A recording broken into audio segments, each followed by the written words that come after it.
이번 시간에는 사동에 대해서 학습하도록 하겠습니다. 사동은 시킬 사자를 써서 남에게 어떤 행동을 시키는 것입니다. 그렇기 때문에 남에게 어떤 일을 시키는 사동은 시킴을 당하는 피동과 대비되는 의미라고 먼저 생각하시면 되는데, 먼저 사동을 학습하고 난 다음에 이와 대비되는 의미로 피동을 학습하도록 하겠습니다. 방금 말씀드린 대로 사동은 남에게 무언가를 시키는 것입니다. 이 방식은 크게 두 가지로 이루어집니다. 하나는 짧게 혹은 길게. 짧게 이루어지는 것은 우리는 단형사동, 형식이 매우 간단하니까 단형사동이라고 하고요. 형식이 좀 긴 것, 우리는 그걸 문장에서 이루어지니까 장형사동이라고 합니다. 단형사동을 파생적 사동이라고도 표현하거든요. 어근이 있을 때 이 어근과 접사가 만나서 단어가 이루어졌을 때 접사를 우리가 앞에 쓰면 접부사, 그리고 접사를 뒤에 쓰면 접미사, 이런 식으로 만들어진 단어를 우리가 뭐냐 그러면 파생어라고 배웠습니다. 이와 같은 방식으로 사동에도 접미사가 붙어서 사동의 표현을 만드는 것인데 그것을 뭐라고 말한다고요? 파생적 사동이라고 말하는 거죠. 그럼 이 접미사는 뭐가 있는지 한번 살펴볼게요. 접미사는 이, 히, 리, 기, 우, 구, 추라고 하는 접미사가 있습니다. 자, 그러면 예를 한번 들어서 이 사동에 대한 설명을 하도록 하겠습니다. 사동은 밑에 있는 거하고 똑같이 아이가 밥을 먹다라는 걸로 뭐 예를 한번 들 수가 있는데, 이렇게 하면 무슨 문제가 발생할까요? 자, 아이가 밥을 먹다는 예로 사동의 문제점을 잠깐 살펴볼게요. 아이가 밥을 먹다라고 하는 일반적인 수동의 문장이 있습니다.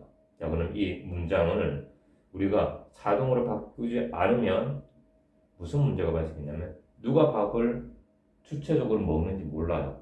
아이한테 밥을 줬는데 아이가 혼자 밥을 먹을 수도 있고, 또 하나는 어머니가 아이에게 밥을 떠먹여 줄 수도 있습니다.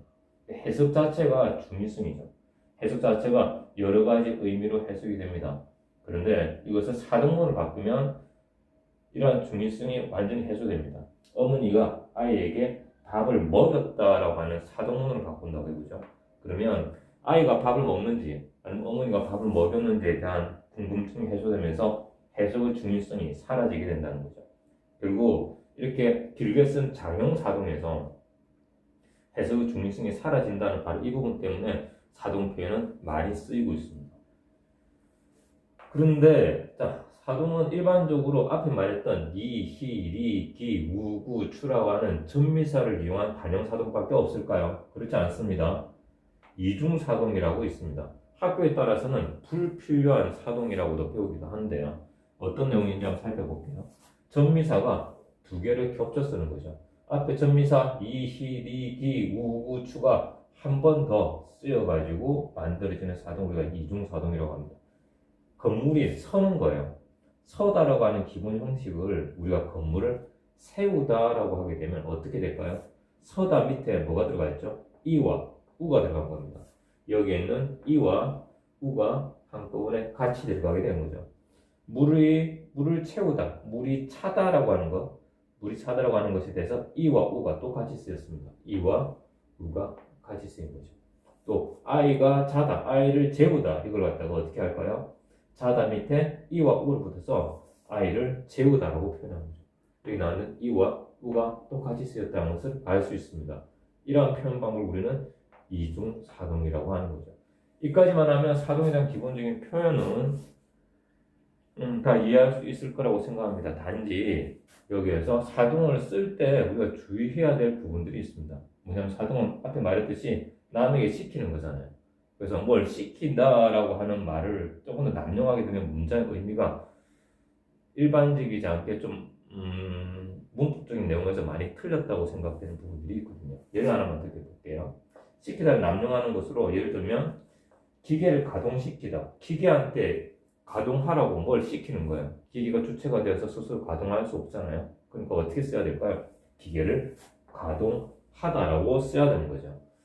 그러니까 지금까지 사동에 대한 내용을 잠시 살펴봤는데요. 우리가 사동과 피동을 같이 학습할 때 한 가지 기준이 서지 않은 상태에서 두 가지를 비교하면서 학습하려고 하다 보니까 문제가 발생될 때가 많습니다.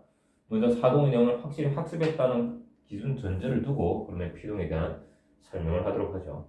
피동은 사동과 완전히 대비된다는 겁니다. 자, 그러면 이 처음부터 사동을 기준으로 이제 피동을 설명을 할게요. 사동은 시킬 자자를 써서 남한테 일을 시킨다고 그랬잖아요. 그러면 피동은 뭘까요?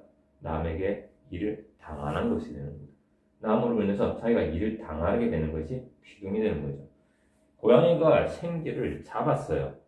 그러면 고양이가 생쥐를 잡은 것을 우리는 하나 일반적인 문장을 볼 수 있겠지만 생쥐 입장에서는 뭐 어떻게 될까요? 고양이에게 잡힌 게 되는 겁니다. 그래서 남한테 당하게 되는 것, 그런 표현 방법 우리가 피동이라고 말을 합니다. 자, 그러면 피동과 사용은 결국 어떤 내용을 살펴볼 수 있죠? 장면은 똑같아요. 고양이가 쥐를 잡는 모습을 사진을 딱 찍었다고 생각해 보죠. 고양이가 쥐를 잡든 아니면 쥐가 고양이한테 잡히든 내용은 똑같습니다. 내용은 똑같은데 소수를 할 때 어느 입장에서 소수를 하는 것이 되는가 하는 거죠. 자, 가장 많이 쓰이는 피동의 방식이 뭐가 있냐 그러면 핑계 대거나 변명할 때 많이 씁니다.